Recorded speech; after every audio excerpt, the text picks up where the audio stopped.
Jacques Chirac at one time said, without her colonies, France would become a third world country.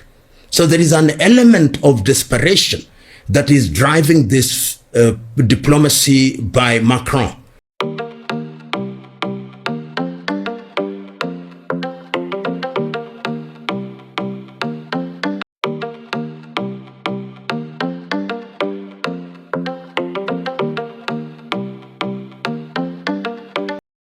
When I see Emmanuel Macron today, my mind takes me back to history.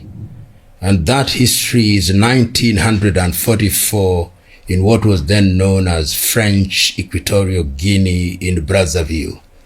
In 1944, just before the end of the Second World War, Charles de Gaulle, who was then in the opposition to the Germans who had occupied France, summoned the colonies in Brazzaville, which is modern-day Congo Republic. During that meeting, the result was the Brazzaville Declaration, in which France said that for their survival, they needed the colonies. And if you proceed a little more after the war, in the establishment of the Fifth Republic in 1958, it is the same Charles de Gaulle who tells the colonies, you either vote no or yes. Yes to mean that you get some autonomy but remain within France. We control your foreign affairs. We control your economy. It is only Guinea under Sékou Touré that votes no, and they destroyed Guinea. We then see them destroying Algeria. And when the countries become independent, a number of things happen in the former French colonies. Number one, they retain military presence in all their former colonies in the continent of Africa. They control their currency, CFA franc, whether it is in Central Africa or in Western Africa. They control everything from Paris. And of course, France, as we see it today, is reminiscent of France in the 1940s and 1950s in terms of what is considered to be a loss. When there was a coup d'etat in Guinea, a coup d'etat in Niger, a coup d'etat in Burkina Faso, and a coup d'etat in Mali, the leaders of the Sahelian Republic said they don't want French army. They said we don't want French currency. They say we don't want anything to do with French, including mining companies. And Emmanuel Macron, whenever I see him, he's trying to cast himself in the mold of Charles de Gaulle. This great leader who is an avatar of Charles de Gaulle, who wants to make France great again, if I'm to use that terminology. So when you see the activities of Emmanuel Macron as we stand today, understand it at two levels. Level number one, there is a France that is losing its power in the former colonies in the Sahelian Republic. And even beyond the Sahelian Republic, they have trouble with Senegal, which has said, we don't want your army. They have problem in Gabon, where there was a coup d'etat. There was a near coup d'etat in Benin. They don't have the control that they would want to have in Togo. In Central African Republic, there is also the presence of the Russians and a contested election. So they are losing out. And what is Macron trying to do is trying to raid the former colonies of the United Kingdom and Portugal. That is why you've seen Emmanuel Macron in Luanda, in Angola. You've seen Emmanuel Macron in South Africa. And you've seen Emmanuel Macron very present in Kenya, which is going to host the Franc-Afrique meeting. What is Franc-Afrique meeting? The first Franc-Afrique meeting was held in 1973.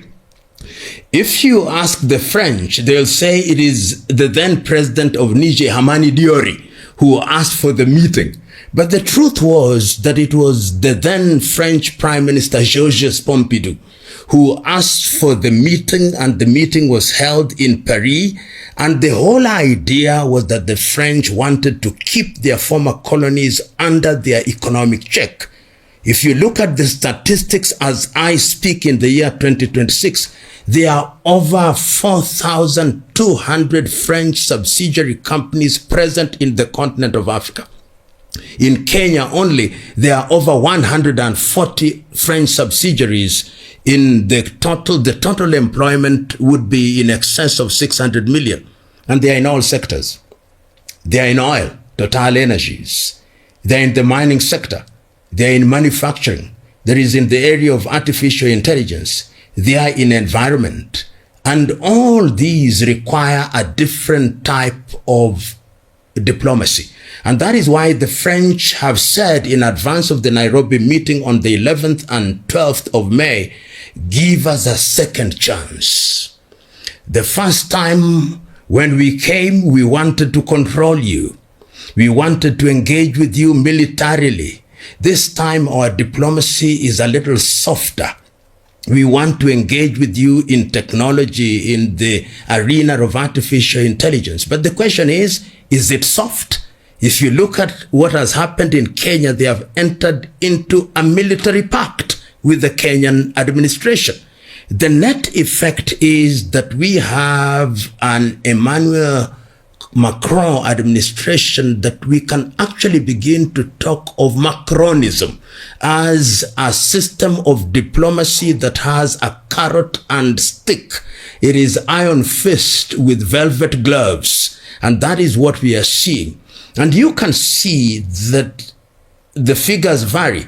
The number of African heads of states and government that may appear in Nairobi on 11th through to the 12th are 30 and counting, which is perhaps bigger than the number of African heads of state that attend the ordinary session of the African Union.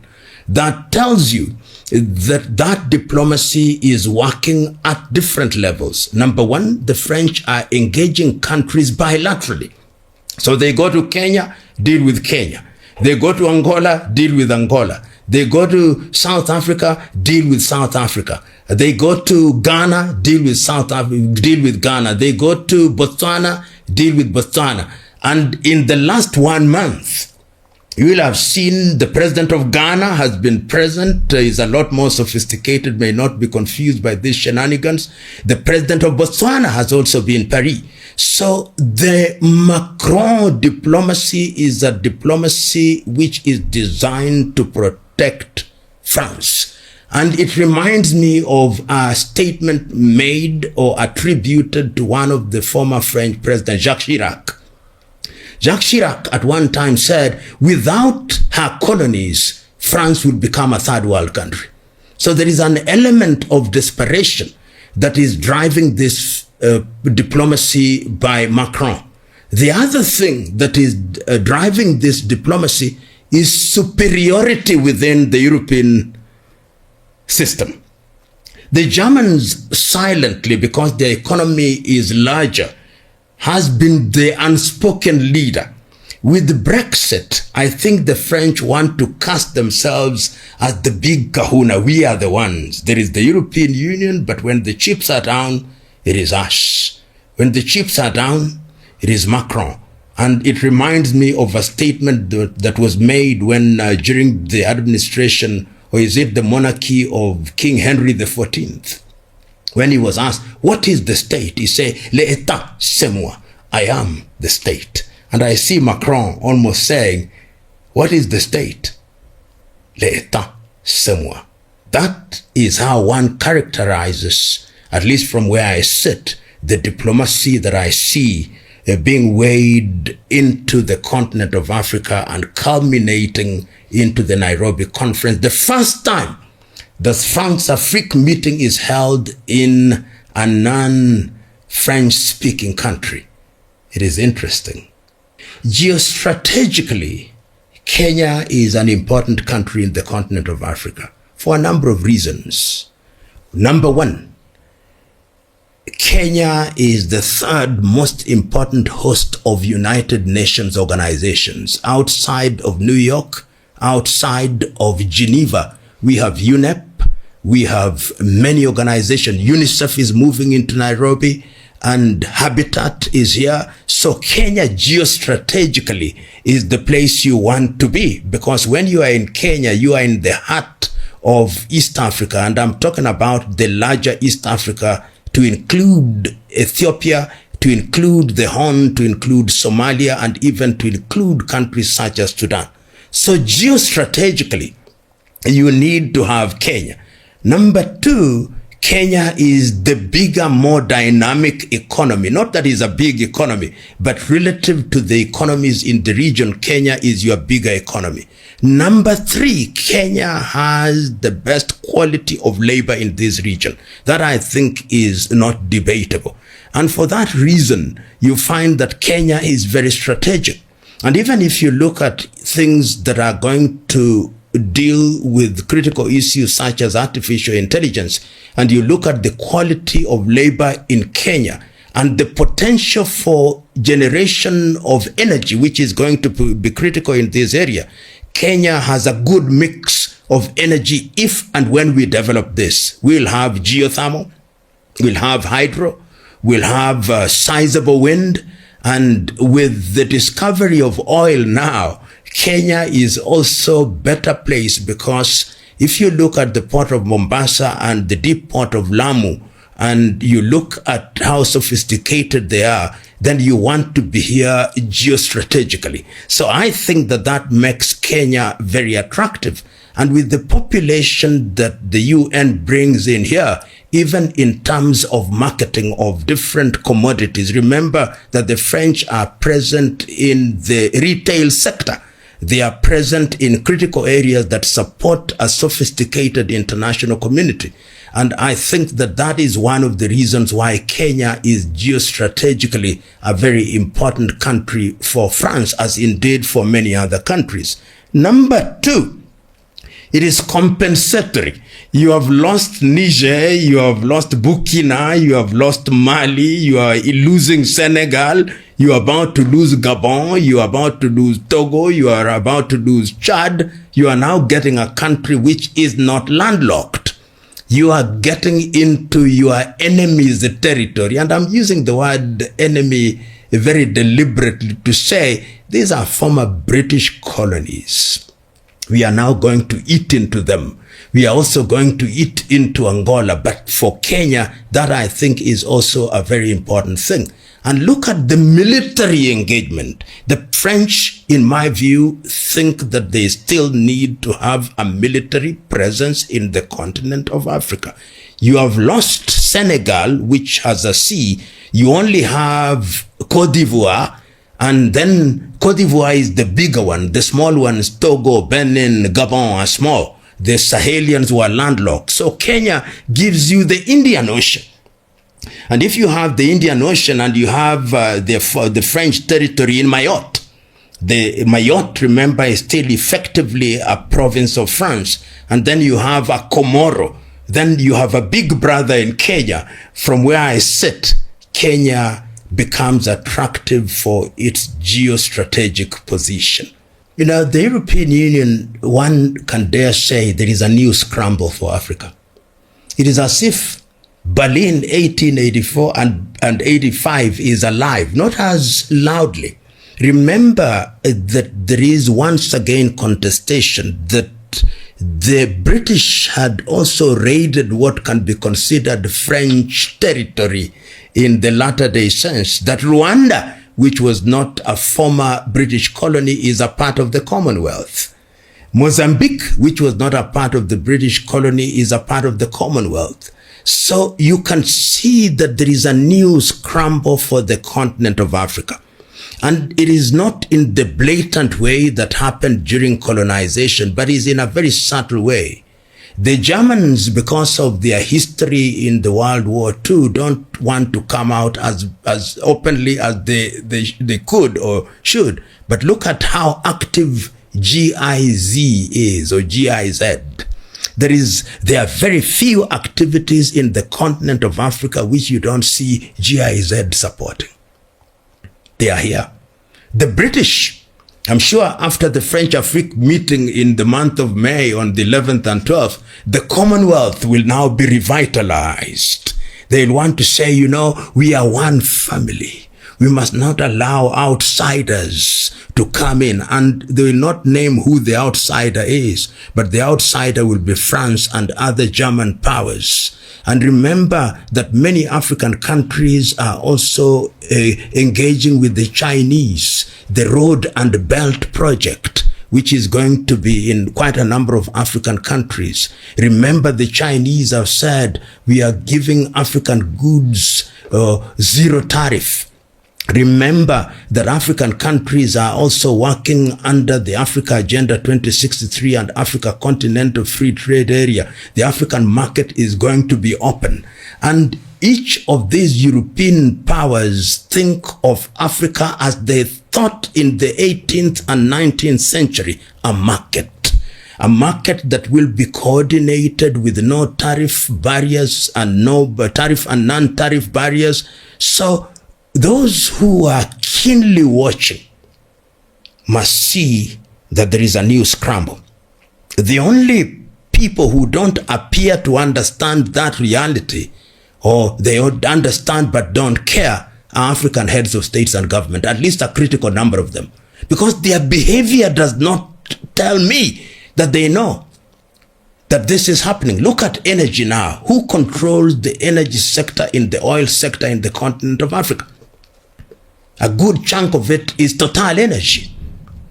If you look at the discoveries that have been made in Uganda, who is financing or invested in the pipeline? Total Energy. You go to Mozambique, the gas is Total Energy. And if they are not coming through Total Energy, it is Ruby. And if they are not coming through that avenue, they are coming through the retail sector in manufacturing. As I have already indicated, there are no less than 4,200 French subsidiary companies in the entire continent of Africa. You imagine if you are to remove them, and they are in telecommunication. They are in the critical sectors that will undergird and underpin, and indeed do undergird and underpin the fourth industrial revolution and artificial intelligence. Remember that many African countries, including a country that they are getting into their fold, the Democratic Republic of Congo, the rare earth coltan, which is the single most important ingredient in mobile telephony. You can see that the French are there, and they are not the only ones who are there. The other European powers are there, the Chinese are there, the Turks are there. Because the Turks, you also see the Turks want a revival of what one may describe as the Ottoman Empire.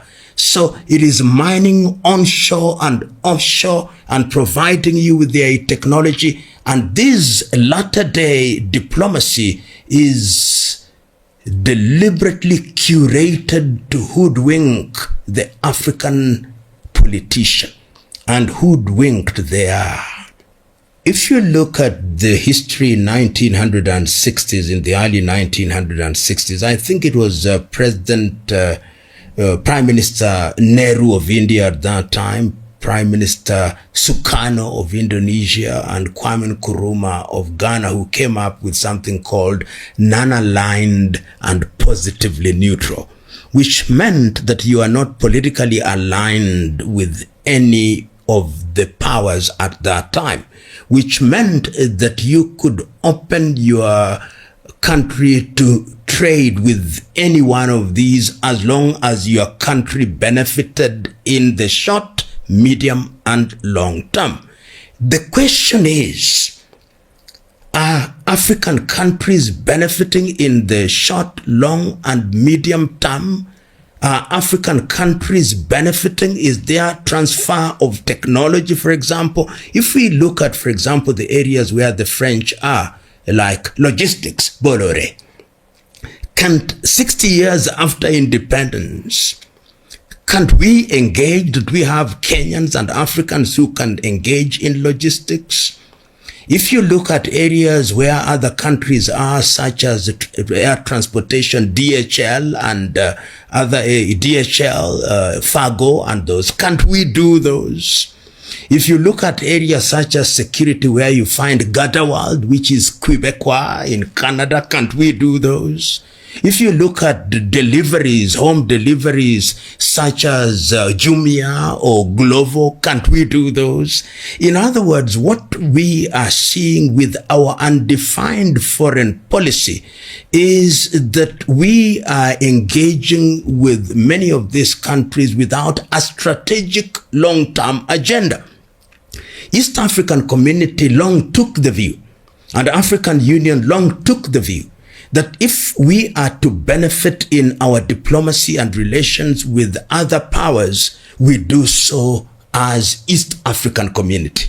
And it started in the early days after the collapse of East African Community 1 in 1977 and its revival. We even had a fast track of the East African Community, where in 2010 we ought to have had an East African president, we ought to have had a single currency, we ought to have removed all the tariffs and non-tariff barriers, we ought to have standardized our VAT of customs union, and we ought to do things as a team. What you now see, Kenya on its own, Uganda on its own, Tanzania on its own, Rwanda on its own, Burundi on its own. And this disunity creates an environment where African countries are engaged in negative competition. And the effect is that we get the short hand of the stick. Because we have not, in my view, those in ministries of foreign affairs may disagree with what I'm saying, but we make the claim that our foreign affairs is trade-led. If it is trade-led, what are we trading? If you look at France, which Kenyan companies are trading in France?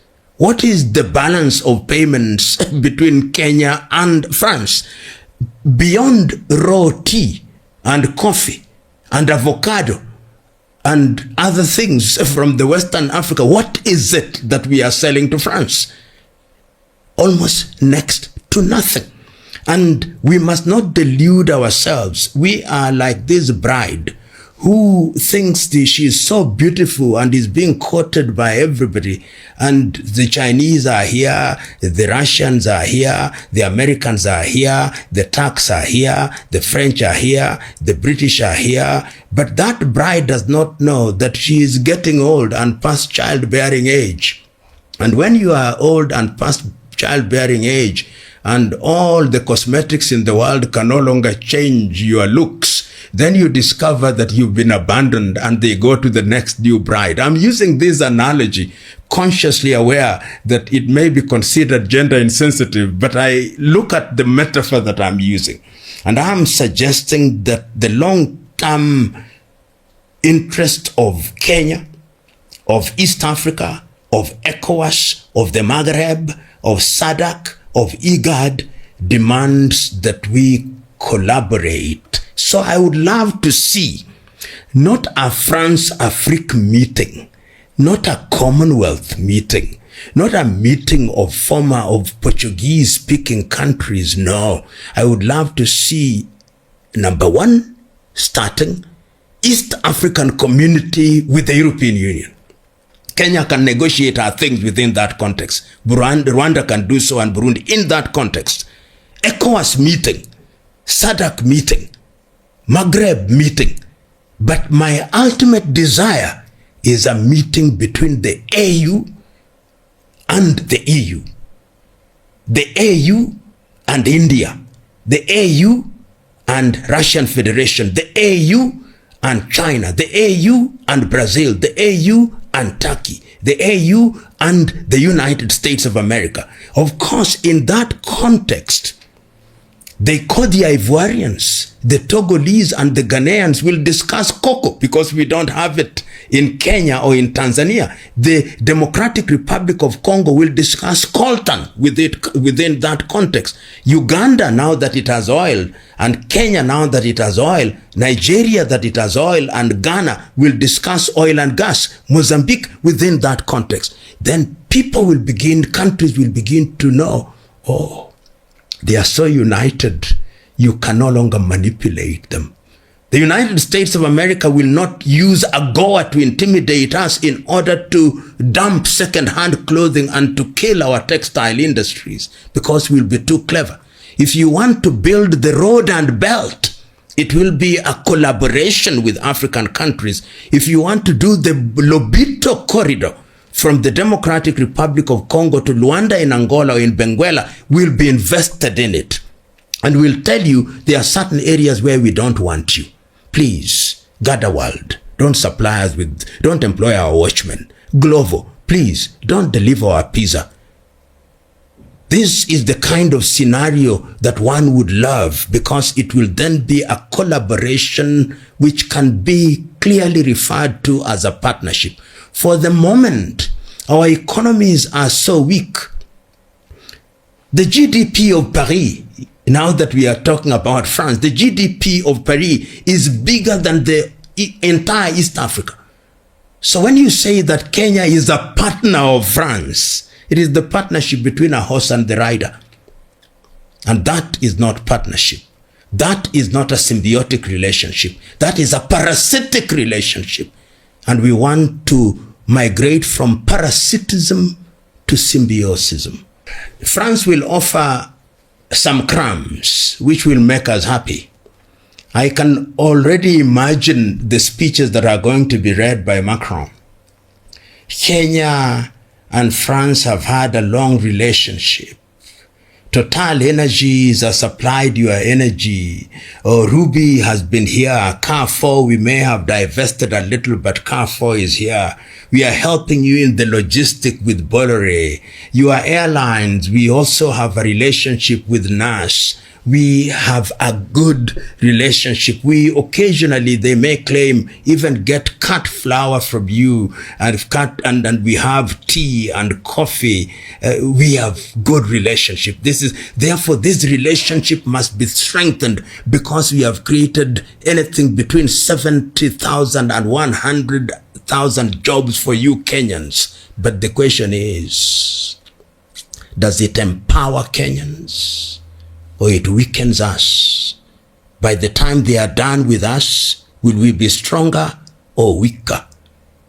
And it is our duty as a people to define what we want. The French have defined what they want, and it is in their interest that they define what they want. Have we defined what we want? They have defined what we want in the short to medium and long term. Have we defined what we want, or we are just happy that we are the first English-speaking country to host France Afrique, and that 30 heads of state will be present in Kenya, and there will be 30 national anthems being played? Feel good effect without being good. I suspect that that is what will happen to us. So that when we have military collaboration, the second-hand military equipment that France has used elsewhere will be repainted and sold in Kenya. I'm not saying they are doing that, but that is a possibility. So we become a market, not only in the retail, that part of the retail, but also in discarded technology, e-waste. These are possibilities. Remember, what is happening in Nairobi, Kenya in the month of May 2026, I see a similitude of it that took place in Brazzaville in 1944. Charles de Gaulle, wherever he is, must be saying, déjà vu. You know, whenever I think and I see the hand of many of the European powers over the years, I've become a cynic and a skeptic. It reminds me of what it used to be said in the olden days, that be careful of the Greeks even where they bear a gift. And the philosophy of divide, conquer, and rule is still alive in the diplomacy of many Western countries. Kenya is always depicted, and in their unguarded moments, they humor Kenya, say, you are different. Your middle-level economy, your personnel is better, your climate is good, you are different, you are more sophisticated than your Tanzanian economy. You see, Uganda could be doing well, but they are landlocked, so you are better. We are going to deal with you. You are the beloved child. But really, should we buy that? Unfortunately, we do. So it is quite possible that in the minds of some of these countries that are engaging Kenya because they have received or they have a willing partner, they are using it to checkmate the difficult positions or the much tougher positions that are being taken by the Uganda administration on certain things. They are doing that. Tanzania's foreign policy, we know, during Mwalimu Julius Kambarage Nyerere was quite clear and tough and was very domestically oriented. And after that, when John Joseph Pombe Magufuli came, he was very clear what he did with mining, gold mining, expelled some of the companies and demanded that they pay tax. So the West, a number of Western countries were not very happy with that administration. As we speak now, the administration of the Tanzanian President Samia Suluhu Hassan is unclear. The Westerns are saying you've detained your leading opposition. And in Tanzania, they are also telling President Museveni, your opposition leader is outside of the country. Kenya, at least there is no detainee. They may have misbehaved with the Gen Z riots, but they are still better. So it is right to imagine that is divide and rule. Because when they divide us, they make the dream of East Africa go further and further. Yet the desirable position is that we should act as one. But look at us now. Because of that divide and conquer, we are moving further and further apart from each other. Look at the situation in South Sudan, which is a member of the ACC. Look at the relationship between Burundi and Rwanda.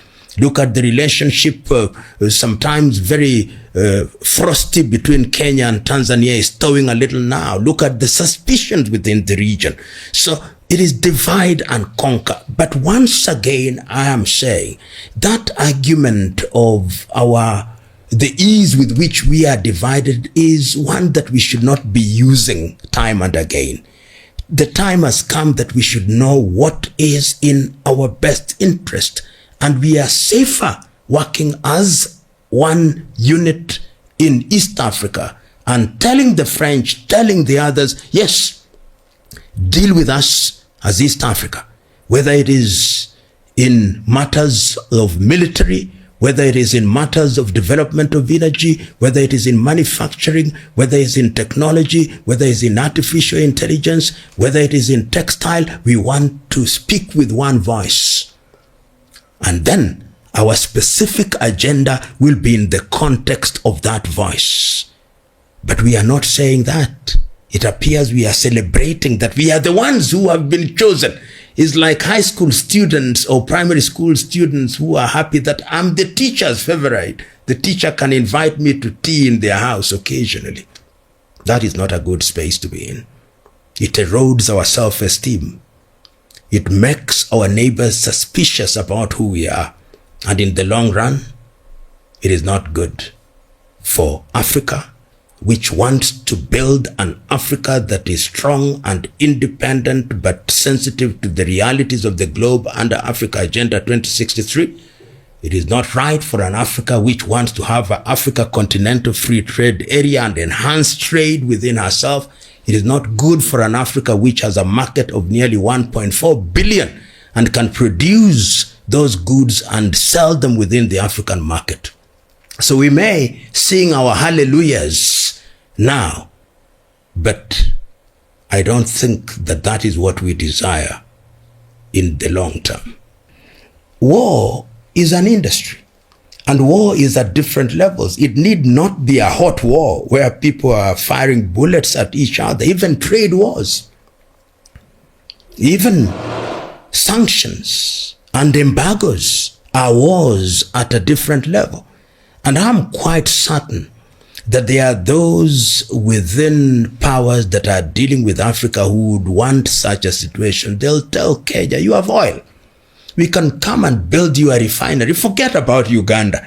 They can tell Uganda, we can do that for you. They can tell Mozambique, they can tell Tanzania, we can do that. They can tell Burundi, they can tell Rwanda, they can tell the Democratic Republic of Congo. So these are things that are happening. And if I ever doubted that that is a possibility in the month of February at the Munich Peace Conference, when I heard the Foreign Secretary of the United States, Mark Rubio, say that the Europeans, Western Europeans, must defend their civilization, he fell short of saying that if it is necessary, we must recolonize these countries. So it tells you that this kind of thinking is alive and well. And if I ever doubted it, when the president of Ghana, John Dramani Mahama, took a resolution to the UN for the world to say that the transatlantic trade was a crime against humanity, the United States of America, Israel, and Argentina voted against the resolution. And all the European powers, including France, all the colonizers abstained. What does that tell you? That in their minds, African countries are still fit for colonization. Remember that the DNA of the colonizer does not change. They only wear different masks. They may have worn the mask of military control. They are now wearing the mask of diplomacy, where they smile. But does it matter whether the person who stabs you at the back is grinning or smiling? You are stabbed. Nevertheless, it is us to wake up. If we continue in our slumber, they'll say, like the English say, let sleeping dogs lie. If you want to change the DNA, you need some genetic engineering. But just to demonstrate how subtle the powers, Western powers, have become over the years, to make you believe that you are now accepted, they'll in a token way invite you to the G20. You'll make a pro forma speech. You meet a few heads of state and have your photo op. They'll invite you to the G7. And the president of Kenya has been invited to the G7 after the invitation was withdrawn from the South African president. The original invitee was Cyril Ramaphosa. And the Americans said, we are not going to allow him to be there. So the African leader will go there, they'll read a speech, they'll have bilaterals with all the G7 countries, the national newspaper will say how this is great for Kenya. But fundamentally, nothing changes. If we want to change the DNA of the former colonizer, we ourselves must change. And we have seen in our lifetime how countries have asserted themselves and they have changed. The post-World War Soviet Union and now Russia Federation asserted herself. And whether you like them or not, you can't joke around with them. China, in the last 30 years, has asserted herself and is now the second strongest economy in the world, the factory of the world. They have asserted themselves and they say democracy with Chinese character. India is asserting herself. Brazil is asserting herself. Indonesia is asserting yourself. In other words, the state of the world, it is that is still the law of the jungle. If you are weak, you will be eaten. If you demonstrate that you are strong, then people will come and negotiate with you in sincerity and you draw the boundaries. Africa must do that. And Africa can only achieve that if she speaks with one voice. If her economy is integrated, and that integration of the economy must start with the regional economic communities, SADC, ECOWAS, East African Community, Maghreb, Central Africa. Then These are the building blocks that you go to Addis Ababa as AU with, and you tell them, we are no longer going to allow African Union and Italy. We are no longer going to allow Commonwealth. We are no longer going to allow France Afrique. We are not going to attend. We are only going to meet as African Union with European Union. And in that way, we will be operating at the level of equality. Then that, what I call the diplomatic genetic engineering, will change. And people will say in Europe, oh, the scales have fallen from off their eyes. And they'll not be happy thereafter. But they will know that things have changed. And relationship must be based on mutual respect. See how China is dealt with. We don't shout at China. No, you must think twice. See how India is dealt with. We can achieve it. Without being all negative, we can argue that if we are wise and clever, we can benefit at different levels. In the short to medium term, from 11 to 12, all the hotels in Nairobi will be full.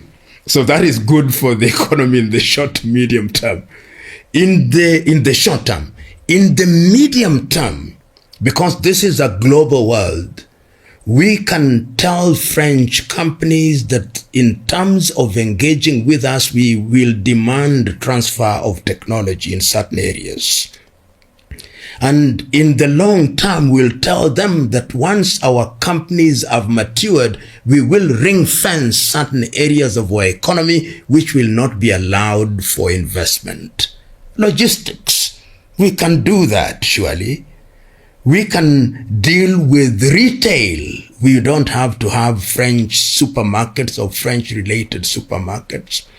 In the area of refineries, we can tell them now that we have oil in northeastern Kenya, if you want to help us build a refinery, you must do so here so that we benefit not only from refining, but the byproducts.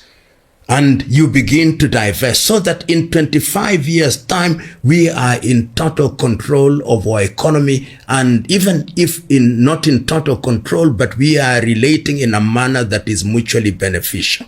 You have 140 and more companies with French companies with subsidiary in Kenya. Are you opening your markets for us in Marseille, in Lyon, in Paris, so that we can package our coffee here, we can package our honey here, we can package our tea here, we can package our avocado here, and they go direct into French supermarkets? This is the kind of negotiation that I would expect to be happening in the back door. But the question, will they? And in the context of the fact that this is not just a Kenyan engagement, but there are other African countries, all these countries must have an agenda of how to ensure that the relationship between Africa and France is not simply one where you are giving us the fish without teaching us how to fish. So these are the scenarios. It's the question of, you've given me a lemonade, given me a lemon, let us make lemonade out of it. But that depends on us. He or she who does not define what he or she wants will be eaten for breakfast. Are we prepared? We are simply going to dance and celebrate at the meeting and tick the box and wait for another meeting in another African country?